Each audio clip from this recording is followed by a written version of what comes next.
Oh, it's like 34 degrees out today. That is really cold for us South Carolinians.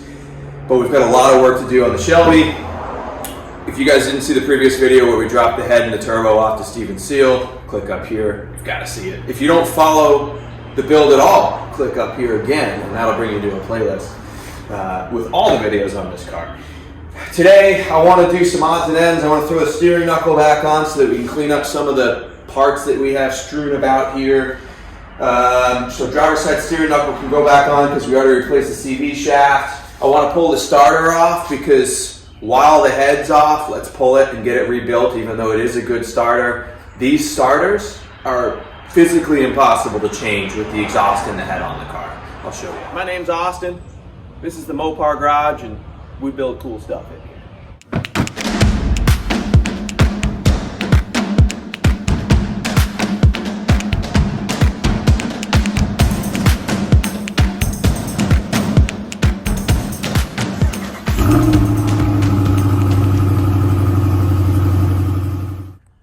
So when everything's assembled, your starter is right here, and your turbocharger is right here, and your head is here, and your throttle body and intake horn are here.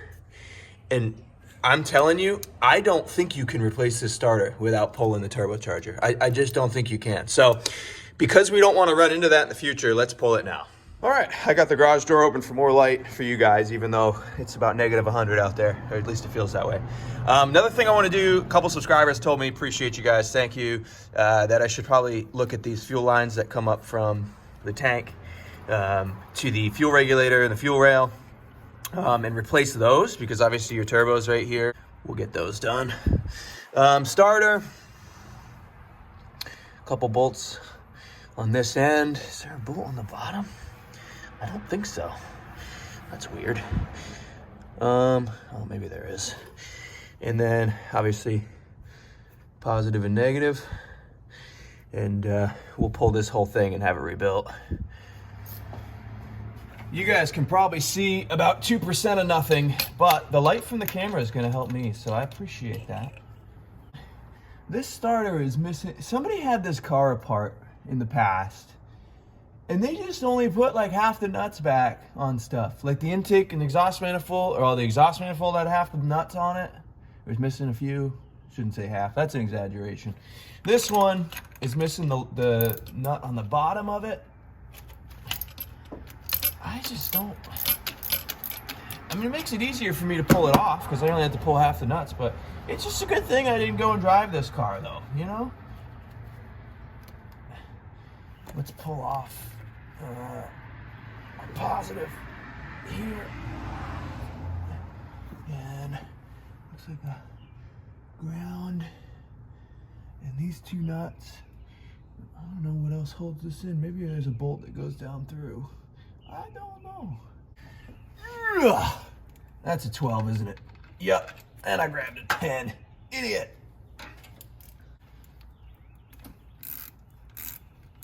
Couple of these, well, this positive nut was actually loose when I got the car. It was an adventure reaching down in here to tighten that by hand so it would start.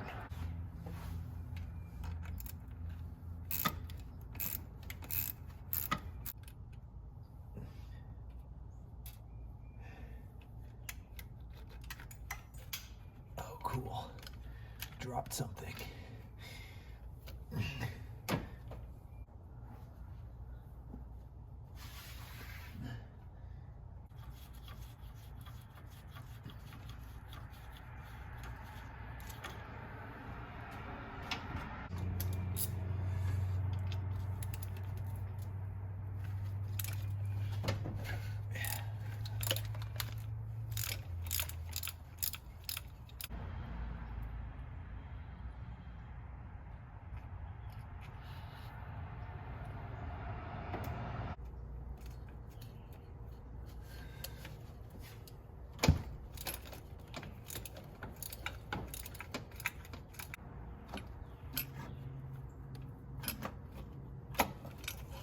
Okay, Mr. Starter.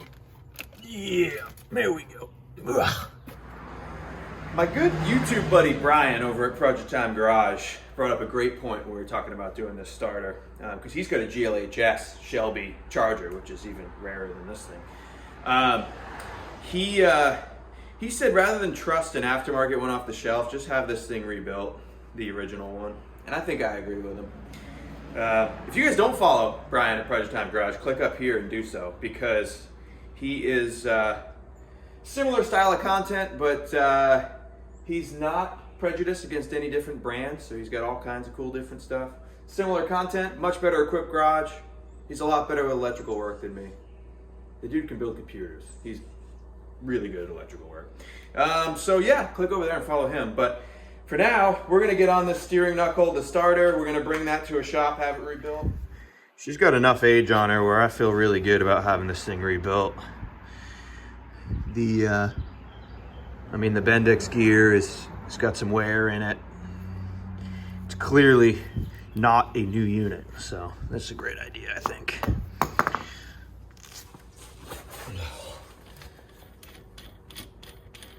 This way I can have my seat back here. I got this little bucket that this brake caliper's sitting on. And I'll be able to throw the caliper onto this knuckle. And I got my seat back. See if I can remember how this bad unit goes back on here.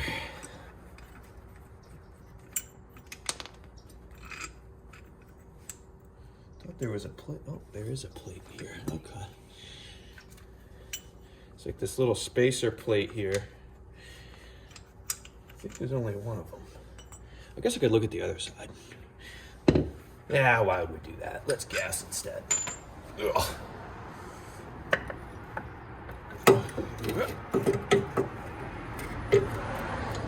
Come on.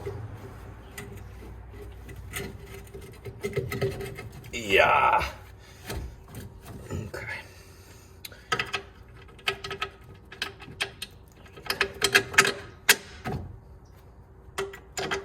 I thought there was a plate on both sides. Huh. There is an alignment pin on this. So we will definitely have to realign this unit when we're done. This bottom bolt. That's okay. A little extra camber never hurt anybody. I grew up racing motocross, and Maxima's a big brand in motocross. I bought this tub of grease in high school, and I still have plenty left.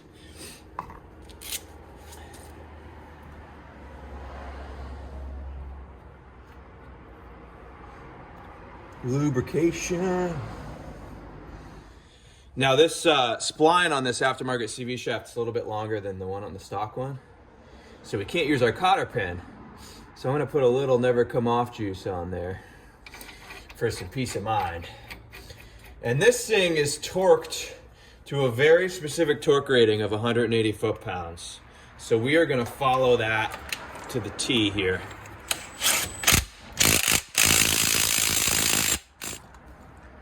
Click. We're gonna guess that's where the alignment's gonna go until we get an alignment.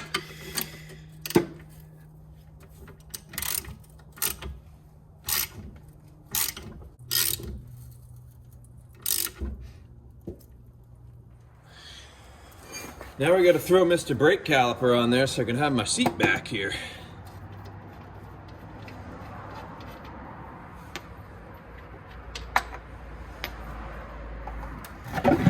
We're not tightening them, just throwing a bolt in there.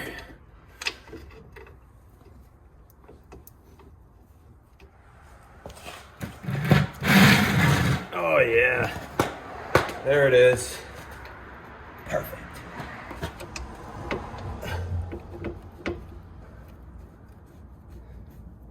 Just like that.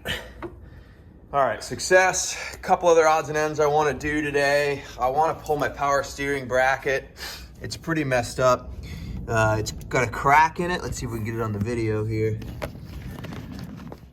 It's got a crack in it, as you can see. Let's see if we can get you focused in. See that crack right there? That's right where it mounts to the block. And then it's also got an ear that's broken off, so it's only held on by one bolt right now. So we're gonna do some repairs on that. Maybe replace it if we can find one. This might be an eBay adventure. Maybe we'll even do a new pump. Who knows? Maybe we'll get crazy.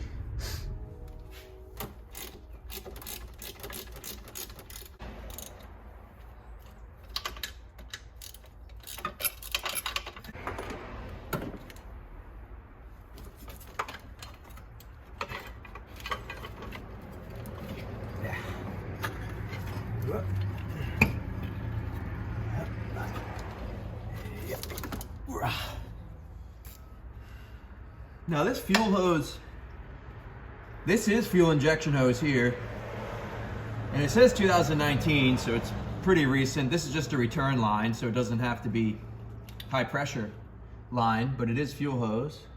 So it's probably fine, but it doesn't have fuel injection specific clamps on it. So let's just get some fuel hose and do it all.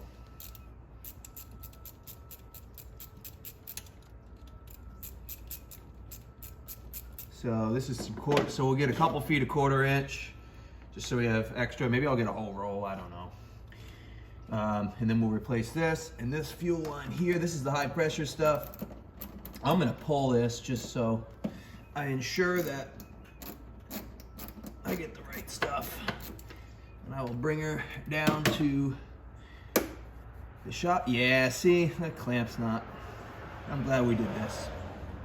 Yeah, let's go get a couple feet of this high pressure stuff with some good clamps, and then we'll get a roll of 1/4 inch fuel line, just so we have. Well, this fuel line that Advance had was a little bit small, but I got it on there good enough with a clamp on the regulator.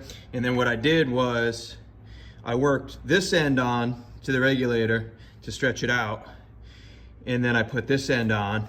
So now this is pre-stretched, so I just tried it on the fuel rail, and it goes on pretty good on the fuel rail now, because you don't want to be, once it's all assembled, you can't really twist it, you know, to get it worked in.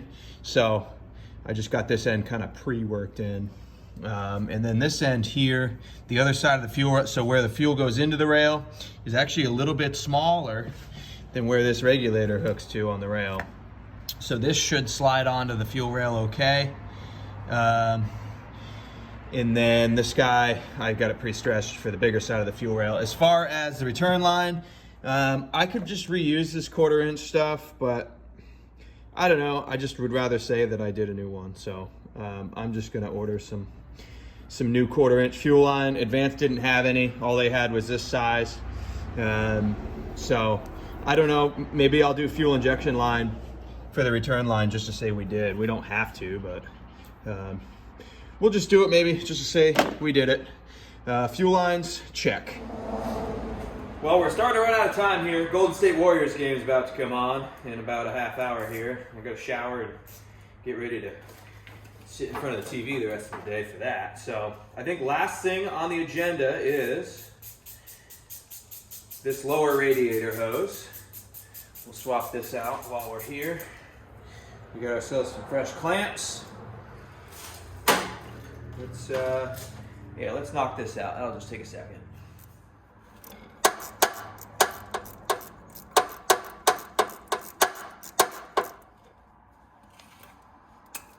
Oh, I can already tell this thing's gonna soak me. Awesome. Ugh. Gross antifreeze. How does it hook into this little clampulator up here? Just like that. Ugh.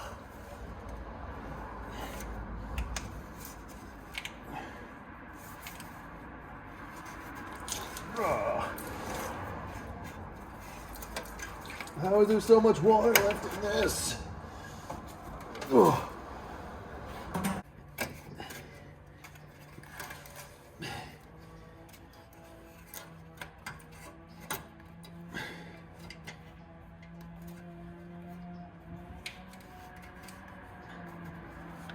All right, radiator side.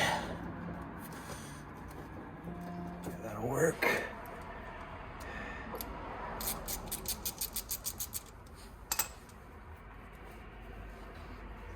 we'll do this one first.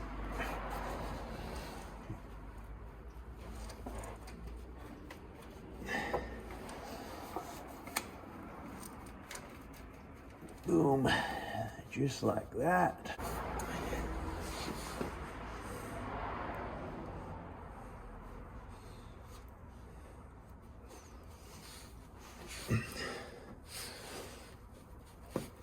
That's better, much better. I think I found the perfect way to end this video. Check this out. I'm laying under here, tightening this clamp, and I look up, and I notice that my clutch cable is held in by wire ties. So that's, I mean, what is, I just have questions sometimes about people. I don't understand. Anyway, like the video if you're pumped that we're back onto Shelby content. We're spending some money, we're motivated, we're getting this thing done. Comment down below whatever the heck you want, and for goodness sake, subscribe to the channel. We'll see you on the next one.